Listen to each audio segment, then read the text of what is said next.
રાજ્યમાં હજુ 2 કલાક પવન સાથે હળવા વરસાદની આગાહી. હવામાન વિભાગના નાવકાસ્ટ મુજબ ઉત્તર ગુજરાતમાં બનાસકાંઠા, પાટણ, મહેસાણામાં હળવા વરસાદનું અનુમાન. તો મધ્ય ગુજરાતમાં ગાંધીનગર, અમદાવાદ, ખેડા, વડોદરા, છોટાઉદેપુર, નર્મદામાં પણ વરસી શકે છે વરસાદ. દક્ષિણ અને સૌરાષ્ટ્ર કચ્છના કેટલાક જિલ્લામાં પણ હળવા વરસાદનું અનુમાન. અમદાવાદના અનેક વિસ્તારમાં તીવ્ર ગતિથી ફૂંકાયો પવન. અનેક ઠેકાણે હળવો વરસાદ. પૂર્વ અને પશ્ચિમ વિસ્તારમાં આંધી અને વરસાદની અસર.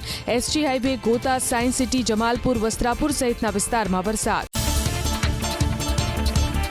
ખેડાના તાલુકાઓમાં વરસાદ. મહેમદાવાદ, મૌધા અને કઠલાલ સહિતના વિસ્તારમાં ભારે પવન સાથે પડ્યો વરસાદ.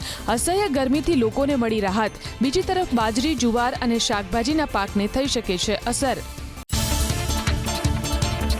આણંદના વાતાવરણમાં પલટો. ભારે પવન ફૂંકાવાની સાથે ધૂળની ડમરીઓ ઉડી. કેટલાક વિસ્તારમાં વીજળી ઠપ. આણંદ અને વલ્લભ વિદ્યાનગરમાં ધીમી ધારે વરસાદ. પંચમહાલ જિલ્લામાં ભારે પવન સાથે વરસેલા વરસાદને કારણે વીજળી ઠપ. ગોધરા અને આસપાસના વિસ્તારમાં વીજ પુરવઠો ખોરવાયો. ભારે પવનને કારણે વાહન ચલાવવામાં મુશ્કેલી. વડોદરાના શિનોર અને બોડેલીમાં વરસાદ. શિનોરની મુખ્ય બજારમાં નદીઓની જેમ વહેતા થયા પાણી. તો બોડેલીમાં પણ અનેક વિસ્તારમાં ધોધમાર વરસાદ. તલ અને મગની ખેતીમાં નુકસાનની શક્યતા.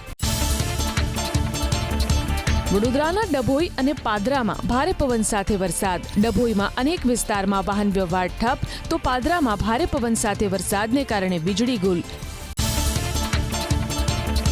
વડોદરાના સાવલીમાં પણ વરસાદ પડતા જ મુશ્કેલી. અનેક વિસ્તારમાં વીજળી ઠપ. વરસાદને કારણે વાહન વ્યવહારને અસર. તેજ પવન ફૂંકાતા અવરજવરમાં મુશ્કેલી. રાજ્યના પાટનગરમાં પણ ગાજવીજ સાથે વરસાદ. પવન સાથે વરસાદી ઝાપટું. પાટનગરના અનેક વિસ્તાર ભીંજાયા. તેજ પવન ફૂંકાતા અવરજવરમાં અડચણ.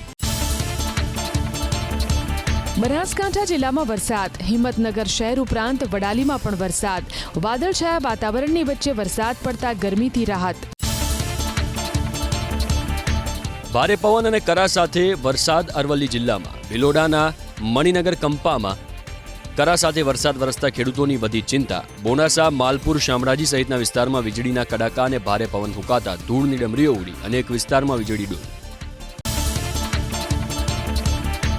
પવન સાથે વાવાઝોડું ફૂંકાયું મહીસાગર જિલ્લામાં. લુણાવાડા, મલેકપુર, કડાણા, સંતરામપુર, બાલાસિનોર, ખાનપુર, વીરપુર, ગોધરા, કોઠંબા સહિતના વિસ્તારમાં ફૂંકાયો જોરદાર પવન.